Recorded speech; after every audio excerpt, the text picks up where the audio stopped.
Ettarre's youngest son, Roland, and former Bugatti racer, Pierre Marco, tried to blow some new life into the family company. After Le Patron died in August 1947 and the Molsheim factory was ruined during the World War II, they came up with the Type 101. There were only 6 copies of these made. They had to compete against the Delage, Delahaye, and Bentleys that were included in the most expensive and fastest segment of the car industry. The one with the chassis number 101504C is one of a kind. The coupe was built by Antem in Neuilly-sur-Seine, Paris, for the 1951 Paris Salon de l'Automobile. It was displayed together with a gangloff drophead coupe before returning to Molsheim, where it was eventually registered for driving on the road.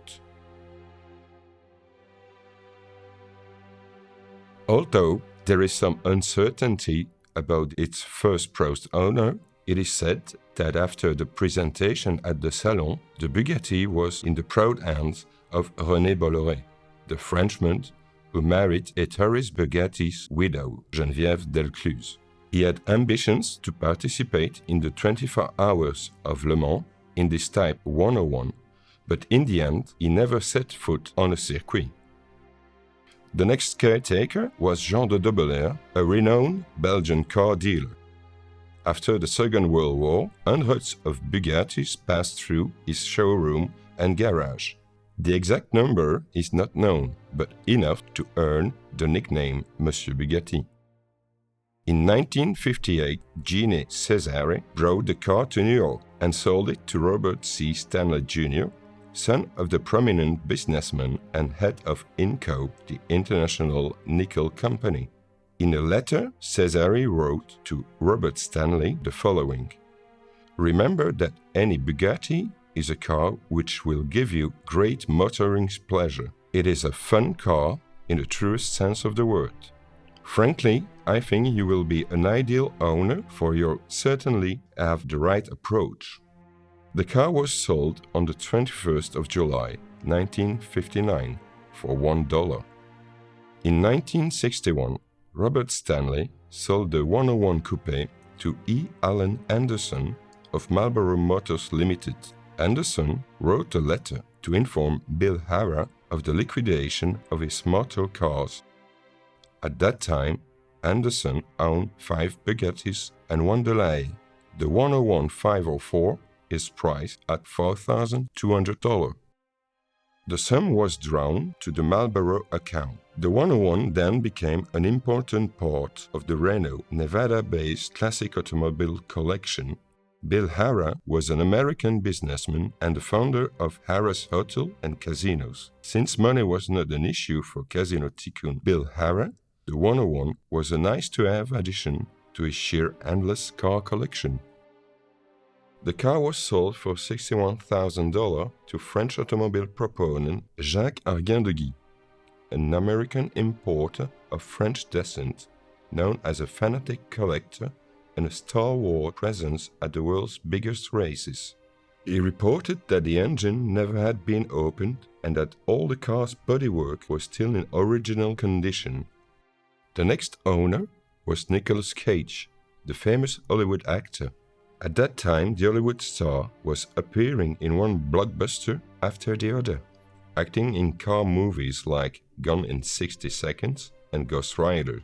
To fit with his extravagant lifestyle, he was expanding his car collection. Nicolas Cage said about the 101, "I think Bugattis are the zenith of automobile design, and I am particularly impressed by the Antem." When Cage's luck ran out, as luck tends to do, it was offered for auction on 9th March 2002, and only with a record mileage of 11,369 km. The Type 101 was adopted and taken up into Gene Pounder's dream garage. The one-of-a-kind Bugatti is currently in the warm home of Barron's Classics, where this legend really stands out of the rest.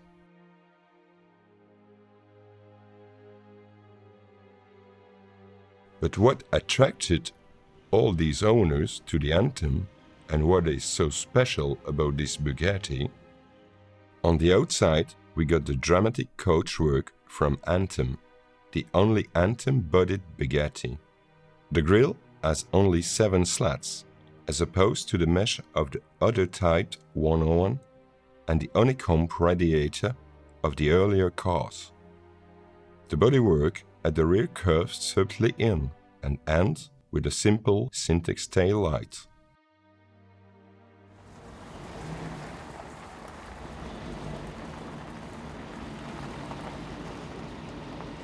The 101 has 7-inch instead of the usual 18-inch spoked wheels, together with aluminum hydraulic drum brakes.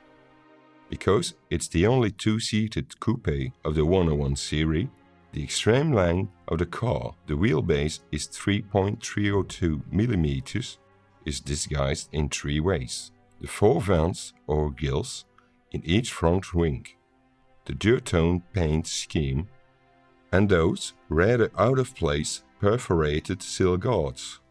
They look an afterthought, but one on the left covers the exhaust and they've been there from new. The mechanicals are derived from the legendary pre-war Type 57. An updated 3.3-liter supercharged straight-8 engine with dual overhead camshaft produces 188 brake horsepower. Improvement included a drunk-draft Weber carburetor to replace the obsolete pre-war Stromberg. Also, a 4-speed electrical Kotal pre-selector gearbox was placed in the 101. You drive the car conventionally, and changing gear with 2 fingers seems entirely natural. A suspension in the front drop tube axle with semi-elliptic leaf spring, and in the rear a live axle forward-facing quarter-elliptic leaf spring rear suspension. A Linquint telescopic dampers all around. Parts of the 20-year-old flagship Type 57 were dug up, dusted and served as inspiration for the only 6-built chassis for the Type 101. Its coachwork, made by Jean Antem, was thoroughly modern, a wide streamlined creation that owed only Bugatti's trademark horseshoe radiator grille.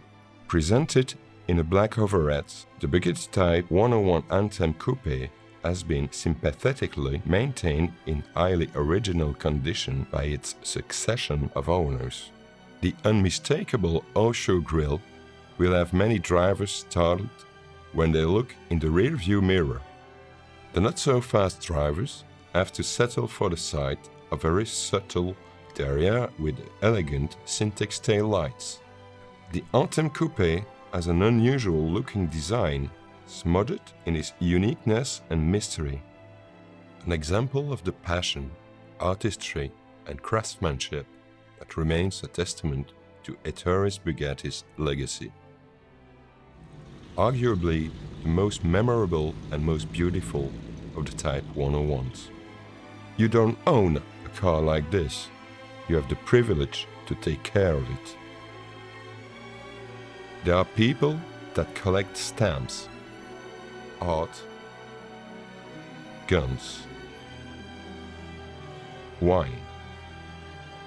But everyone gets goosebumps when they get their eyes on the rarest of the rare.